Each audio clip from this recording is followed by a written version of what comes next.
Halo semuanya, pernah kepikiran nggak gimana nasib gaji para guru yang baru saja diangkat jadi PPPK, tapi ternyata anggaran di daerahnya belum siap? Nah, ada surat edaran baru nih dari Mendikdasmen yang kayaknya punya jawaban atas masalah ini. Hari ini kita bakal bedah tuntas peraturan penting ini yang menawarkan solusi buat tantangan yang, wah, lumayan besar. Pertanyaannya kelihatannya simple ya. Gaji guru PPPK tahun 2026, siapa yang bayar? Tapi jangan salah, dampaknya ini luar biasa loh. Inilah masalah krusial yang solusinya akan kita bongkar sama-sama. Oke, biar gampang, pembahasan kita bagi jadi 5 bagian. Kita mulai dari akarnya dulu. Masalahnya apa sih? Terus, kita lihat solusi yang ditawarkan lewat dana BOSP. Gimana cara kerjanya, syarat dan batasannya apa aja, dan yang paling penting, kenapa solusi ini cuma sementara? Yuk, kita mulai dari yang pertama. Karena kan untuk bisa paham solusinya, kita harus ngerti dulu dong masalah utamanya itu apa. Nah, disinilah letak masalahnya. Coba deh bayangin ada timbangan. Di satu sisi ada APBD atau anggaran Pemda yang kondisinya lagi kurang sehat, lagi terbatas. Jadi susah buat mereka mengalokasikan gaji buat pegawai baru.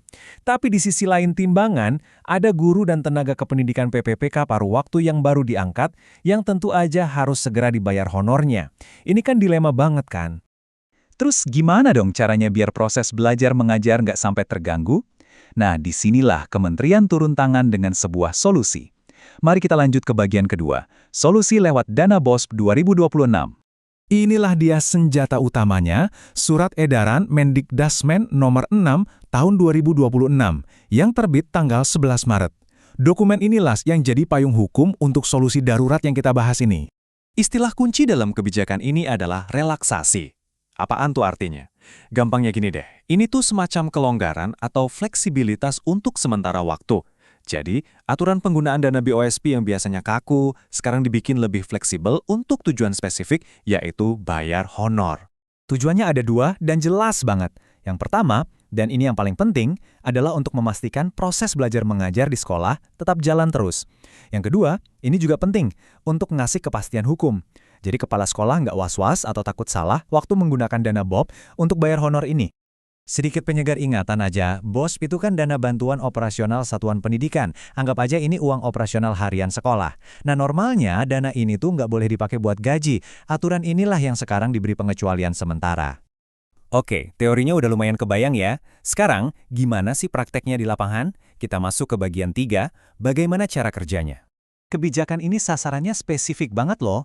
Ini ditujukan untuk para guru, tenaga administrasi sekolah atau TU, dan tenaga kependidikan lainnya. Dengan status ASN, PPPK, paruh waktu yang diangkat berdasarkan Kepmen nomor 16 tahun 2025. Jadi nggak semua ya. Jadi mekanismenya sebetulnya simpel. Sekolah-sekolah sekarang dapat lampu hijau untuk memakai dana BOSP mereka buat bayar honor para staf yang masuk kriteria tadi. Nah, ini yang penting untuk dicatat. Besaran honornya itu nggak dipukul rata sama semua. Jumlahnya bisa beda-beda, tergantung dari dua hal. Pertama, dari kondisi kantong masing-masing sekolah. Dan kedua, penggunaannya harus tetap patuh sama petunjuk teknis atau juknis pengelolaan dana BOSP yang sudah ada. Tentu saja, kebijakan ini bukan berarti cek kosong. Ada syarat dan batasan yang sangat penting yang wajib dipatuhi, terutama nih oleh pemerintah daerah. Yuk kita masuk ke bagian 4.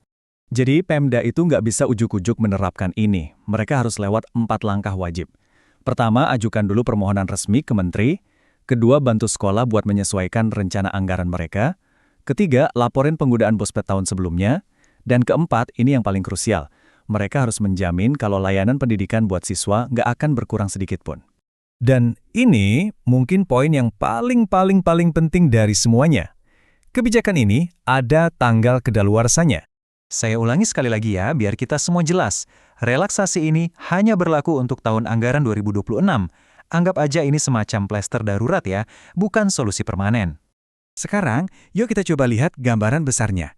Di bagian kelima dan terakhir ini, kita akan jawab, kenapa sih ini sifatnya cuma sementara? Dan jawabannya itu ada di dalam surat edarannya sendiri loh. Coba kita lihat kutipan ini. Jelas tertulis bahwa ini adalah langkah transisi, dan Pemda wajib memperkuat komitmen penganggaran melalui APBD pada tahun berikutnya. Jelas banget kan tujuannya? Jadi pesan utamanya nggak bisa lebih jelas lagi. Dana BOSP ini cuma jembatan darurat. Tanggung jawab utama dan sebenarnya untuk gaji ASN itu tetap ada di pundak pemerintah daerah dan harusnya diambil dari APBD mereka. Nah, ini membawa kita ke pertanyaan penutup yang penting banget buat kita renungkan bareng-bareng. Kebijakan ini memang jadi jaring pengaman untuk tahun 2026. Tapi pertanyaannya sekarang adalah, langkah konkret apa yang bakal diambil oleh pemerintah daerah untuk memastikan anggaran mereka benar-benar siap di tahun 2027 dan seterusnya?